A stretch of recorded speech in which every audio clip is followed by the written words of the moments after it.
Chapter 30, the last chapter of the book. The great glass lift was now hovering high over the town.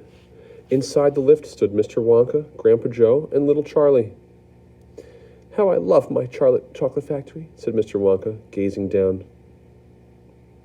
Then he paused, and he turned around and looked at Charlie with a most serious expression on his face. "Do you love it too, Charlie?" he asked. "Oh, yes," cried Charlie. "I think it's the most wonderful place in the whole world." "I am very pleased to hear you say that," said Mr. Wonka, looking more serious than ever. He went on staring at Charlie. "Yes," he said, "I am very pleased indeed to hear you say that. And now I shall tell you why." Mr. Wonka cocked his head to one side, and all at once the tiny twinkling wrinkles of a smile appeared around the corners of his eyes, and he said, "You see, my dear boy, I have decided to make you a present of the whole place. As soon as you are old enough to run it, the entire factory will become yours." Charlie stared at Mr. Wonka. Grandpa Joe opened his mouth to speak, but no words came out. "It's quite true," Mr. Wonka said, smiling broadly now. "I really am giving it to you. That's all right, isn't it?" "Giving it to him?" gasped Grandpa Joe. "You must be joking." "I'm not joking, sir. I'm deadly serious." But, why should you want to give your factory to little Charlie?" "Listen," Mr. Wonka said. "I'm an old man. I'm much older than you think. I can't go on forever. I've got no children of my own, no family at all. So who is going to run the factory when I get too old to do it myself? Someone's got to keep it going, if only for the sake of the Oompa Loompas. Mind you, there are thousands of clever men who would give anything for the chance to come in and take over from me. But I don't want that sort of a person. I don't want a grown-up person at all. A grown-up won't listen to me. He won't learn. He will try to do things his own way and not mine. So I have to have a child. I want a good, sensible, loving child, one to whom I can tell all my most precious sweet-making secrets, while I am still alive." "So that is why you sent out the golden tickets," cried Charlie. "Exactly," said Mr. Wonka. "I decided to invite 5 children to the factory, and the one I liked best, at the end of the day, would be the winner."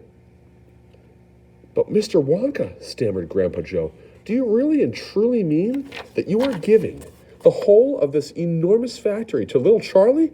After all—" "There's no time for arguments," cried Mr. Wonka. "We must go at once and fetch the rest of the family. Charlie's father and his mother and anyone else that's around. They can all live in the factory from now on. They can all help to run it until Charlie is old enough to do it by himself. Where do you live, Charlie?" Charlie peered down through the glass floor at the snow-covered houses that lay below. "It's over there," he said, pointing. "It's that little cottage right on the edge of the town. The tiny little one." "I see it," cried Mr. Wonka, and he pressed some more buttons, and the lift shot down towards Charlie's house. "I'm afraid my mother won't come with us," Charlie said sadly. "Why ever not?" "Because she won't leave Grandma Josephine and Grandma Georgina and Grandpa George. But they must come too." "They can't," Charlie said. "They're very old, and they haven't been out of bed for 20 years. "Then we'll take the bed along as well, with them in it," said Mr. Wonka. "There's plenty of room in this lift for a bed." "You couldn't get the bed out of the house," said Grandpa Joe. "It won't go through the door." "You mustn't despair," cried Mr. Wonka. "Nothing is impossible. You watch." The lift was now hovering over the roof of the Bucket's little house. "What are you going to do?" cried Charlie. "I'm going right on in to fetch them," said Mr. Wonka. "How?" asked Grandpa Joe. "Through the roof," said Mr. Wonka, pressing another button. "No!" shouted Charlie. "Stop!" shouted Grandpa Joe. Crash went the lift, right down through the roof of the house into the old people's bedroom. Showers of dust and broken tiles and bits of wood and cockroaches and spiders and bricks and cement went raining down on the 3 old ones who were lying in bed, and each of them thought that the end of the world was come.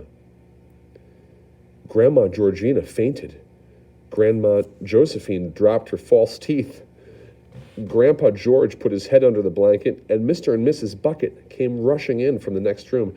"Save us!" cried Grandma Josephine. "Calm yourself, my darling wife," said Grandpa Joe, stepping out of the lift. "It's only us." "Mother!" cried Charlie, rushing into Mrs. Bucket's arms. "Mother! Mother, listen to what's happened. We're all going back to live in Mr. Wonka's factory, and we're going to help him to run it. And he's given it all to me, and... What are you talking about?" said Mrs. Bucket. "Just look at our house," cried poor Mr. Bucket. "It's in ruins."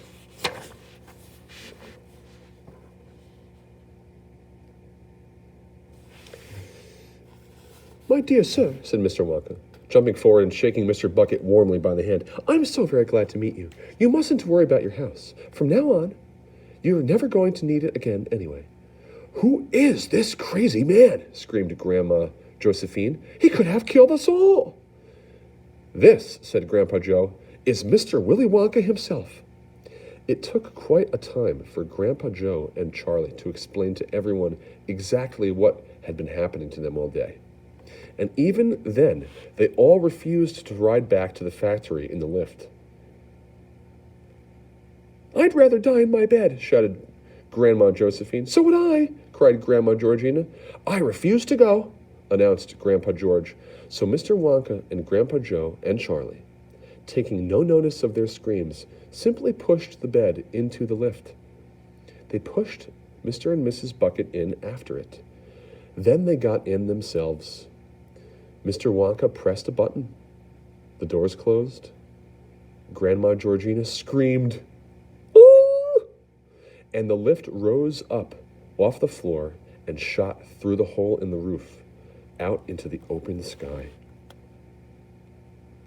Charlie climbed onto the bed and tried to calm the three old people who were still petrified with fear.